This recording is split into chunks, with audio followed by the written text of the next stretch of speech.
We've now worked our way through Ropemaker's Field and we'll be very shortly walking on the Thames Path, working our way towards the Greenwich Foot Tunnel.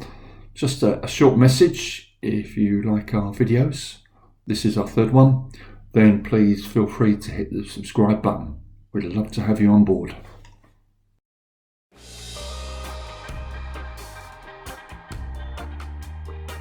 Just to conclude our walk through Ropemaker's Field, we passed over the Limehouse link tunnel, and this links highway to Canary Wharf. It was opened in May 1993. Now, highway, people might know it as Ratcliffe Highway. And here in December 1811, some brutal murders were committed.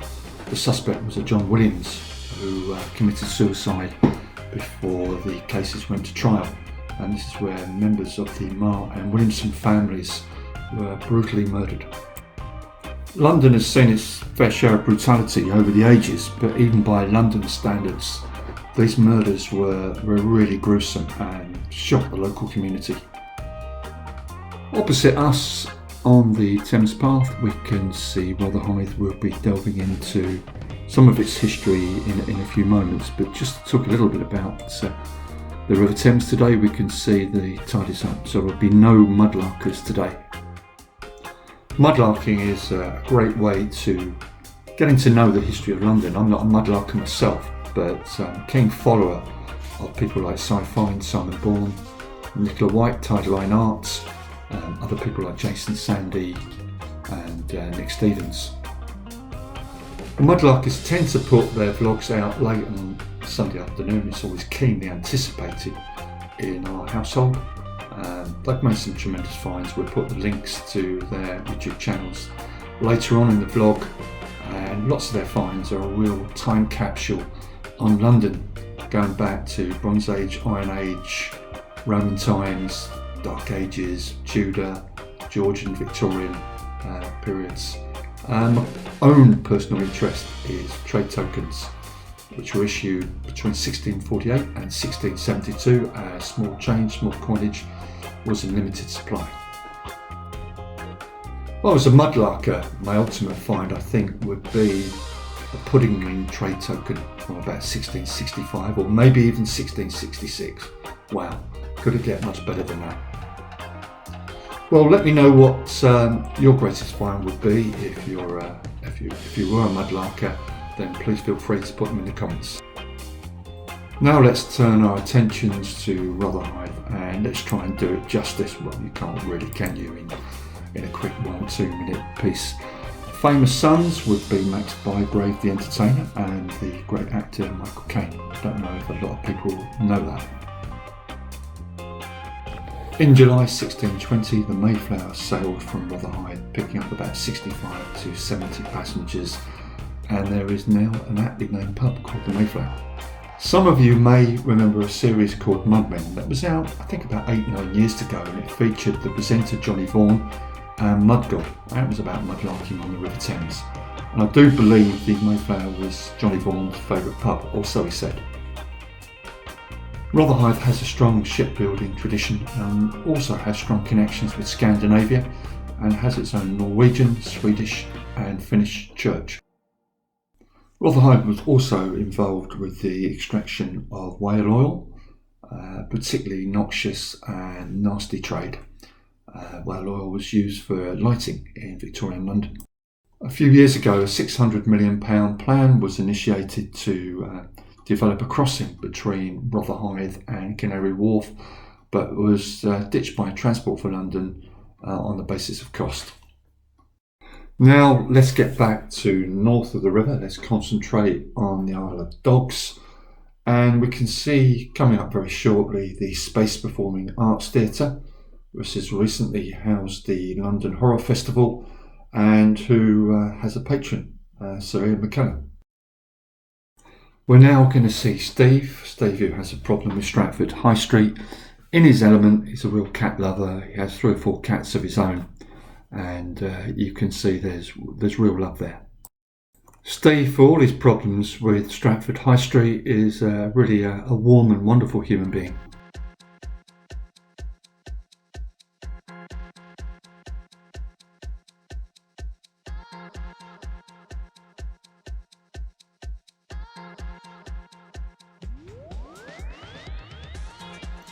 We're now getting our first proper sighting of Greenwich. In the distance we can see the Cuddy Sark, the Royal Naval College, and it would have been where Greenwich Palace was sited, the birthplace of Henry VIII, and also where his daughters Mary and Elizabeth were born.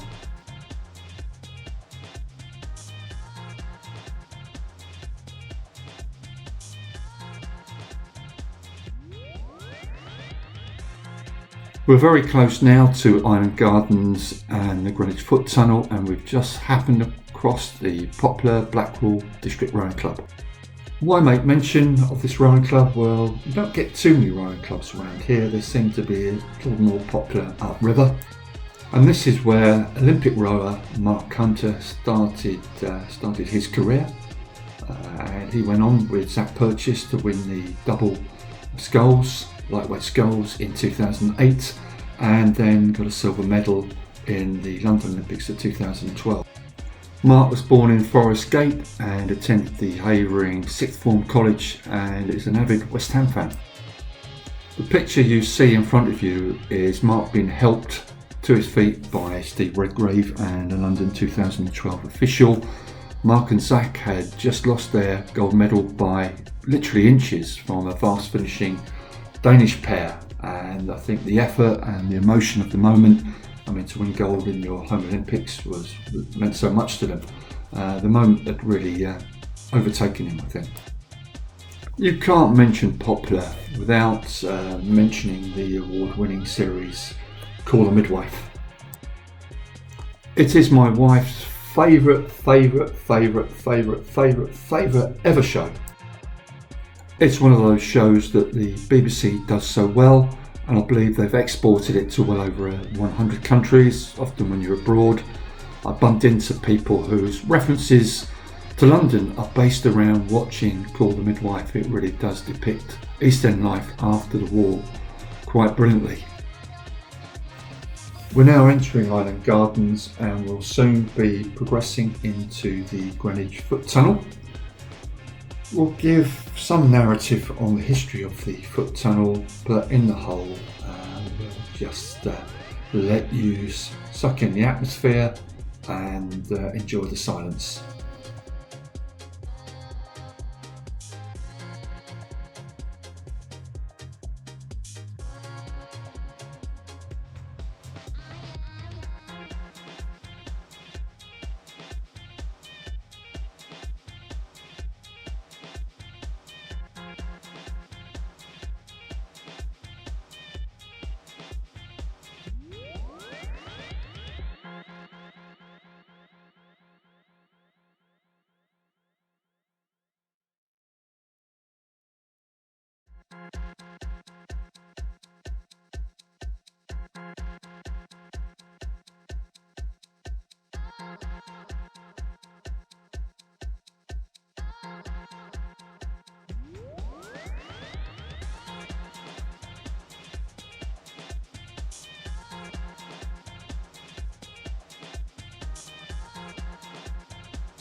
The foot tunnel was designed by Sir Alexander Binney and was opened in 1902.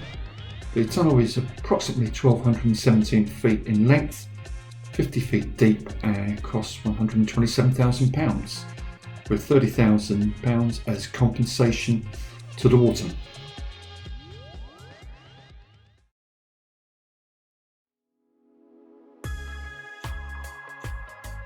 We're now stepping south of the river and we'll soon be arriving at the Meridian estate. This is where Steve has a problem with Stratford High Street, was brought up in the late 50s and early 60s. The estate was built in 1933 and went through extensive refurbishment and renovation in 1999. We're in Greenwich Park, one of the royal parks, and we're walking up the avenue. And on the left hand side you can see the Royal Observatory. The Royal Observatory was commissioned in 1675 by Charles II The first royal astronomer was John Flamsteed, and the Royal Observatory since that time has been rehoused in Husbandstow in Sussex and in Cambridge. We'll turn the corner and there's so much to see. The tombstone of Edmund Halley, the Peter Harrison Planetarium and the Greenwich Time Ball. And of course the prime meridian splitting the western and eastern hemispheres.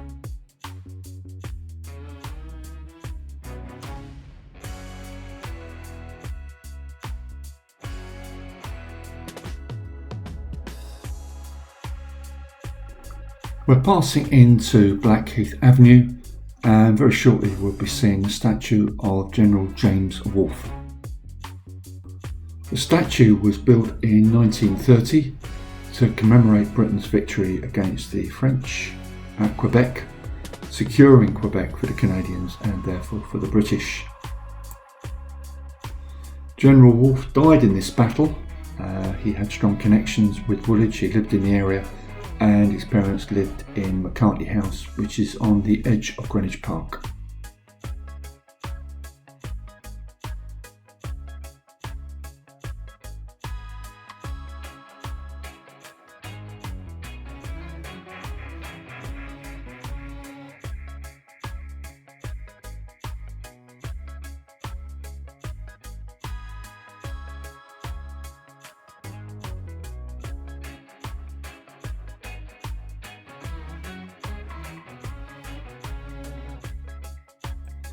When we get over to the statue of General Wolfe, we'll hesitate for a minute or so and show you some of the wonderful vistas that are before us.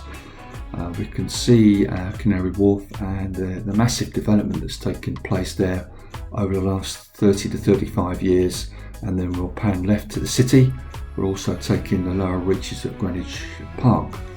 Now, I just wasn't quite aware how large Canary Wharf and the Isle of Dogs development has become. It really does dwarf the city in terms of tower block development, and you can also see that there's quite substantial residential development in the Canary Wharf area. Greenwich Park means so much to so many people, you simply can't do it justice, but I think the words of the singer Mary J. Blige are quite pertinent, and I'll quote those words now. And if you want to have a peaceful time, there's Greenwich Park with this gigantic hill. As you're climbing this hill, there are all these clouds, and you get up there and there's this peace which descends on you. You sit on the bench and it's really quiet. Go up there.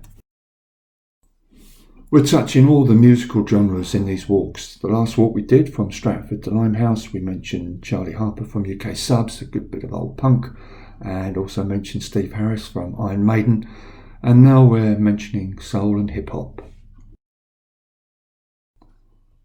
There are many famous people with associations to Greenwich. The musician Jules Holland lives in Greenwich, and Dr. Samuel Johnson, compiler of the first English dictionary, lived in Greenwich Church Street when he first came to London in 1736. Also, we're going to make mention later of the famous diarist Samuel Pepys, and to finish off this eclectic mix of people, Blake Harrison, actor most famous for his role as Neil in The Inbetweeners, was born in Greenwich. We've come out of Greenwich Park and we're now on Blackheath Common. Now, this is a place with some wonderful history. Now, where do we start? I always thought it was connected with the plague and the Black Death of 1348 to 49, and the place was full of plague pits, but apparently that isn't the case.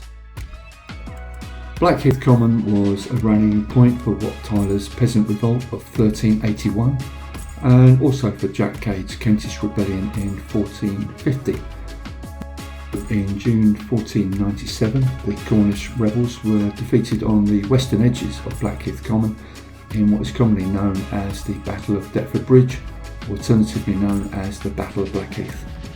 Finally, this is where the Mayor and the Aldermen of the City of London met the returning hero, Henry V, from his victory at the Battle of Agincourt. We've squeezed in as many facts as we could about Blackheath Common, and we're now walking through Blackheath village and passing Blackheath station. We're now going to go through some well-to-do residential areas in Blackheath that our friend Steve knows very well, and we'll soon be back on Blackheath Common. We're now back on Blackheath Common and we're going to take some refreshment at the Princess of Wales, and after that we'll be going back into Greenwich Park. The famous diarist Samuel Pepys was well connected with the Blackheath and Greenwich area, and it's here that he would retreat to during the plague of 1665 and in the aftermath of the fire of London 1666. We're now back in the wonderful grounds of Greenwich Park, and we're walking very close to a Roman Celtic temple founded in about AD 100. The building continued to function until the Romans left London and Britain in the early parts of the 5th century. As we're touching upon Roman history, it's worth noting as we passed the Blackheath Common that we were crossing over the A2, Shooters Hill Road, or the old Watling Street now. The ancient highway of Watling Street works its way from Dover through London and to the northwest of England to the edges of the border with Wales. Watling Street was where the Romans defeated Boudicca, and it also formed the division line for Danelaw between Mercia and Wessex. What I love about these walks is it gives you the chance to play the historical time machine game, and let's take ourselves back to 3rd century London and just think where we are now, what it would have looked like. You've got this fantastic Roman Celtic temple, you've got forest behind us, wonderful hunting grounds, but you've got this wonderful vista of the Thames before you. In our 3rd century London, we've got our vantage point on the top of the park here, and we could look to the left and we'd see the walled city of London, and we'd see maybe the Temple of Mithras, we'd maybe see the main administration centre where Leadenhall Market is today. After that piece of mental time travel, let's just have a quiet period of reflection for the next minute or so and listen to the background music.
Very shortly we'll be approaching the Queen Elizabeth oak.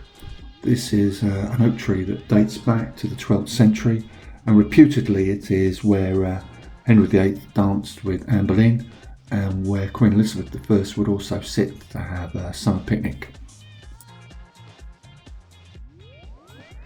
The tree died at some stage during the 19th century, but was held up for about 150 years by a strong growth of ivy around it, but a dramatic storm in 1991 washed away a lot of the surrounding soil and earth, and the tree sadly collapsed.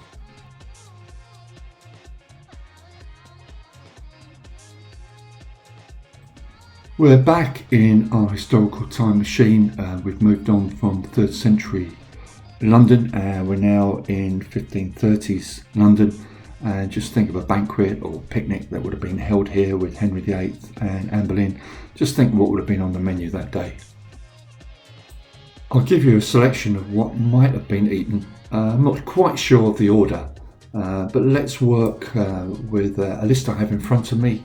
It would have included a spit roasted meat, maybe followed by grilled beaver's tail, then whale meat, a whole roasted peacock, internal organs, black pudding, a boar's head, roasted swan, vegetables, marzipan, and presumably finishing it off with spiced fruit cake, and all of it washed down with huge quantities of wine and ale. I wonder if they got indigestion. We're now going to show you a still picture of St Alfege Church. Sadly, we weren't able to get a really good picture of it today on the vlog, but I hope you can enjoy it. It's another Nicholas Hawksmoor masterpiece. On the first part of the walk today, we saw St Anne's Limehouse, and now we've got another treat.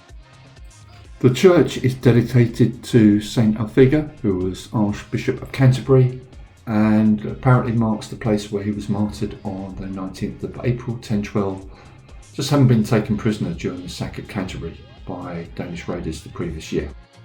The church was completed in 1714, but the medieval church prior to Nicholas Hawksmoor's church was where Henry VIII was baptised in 1491.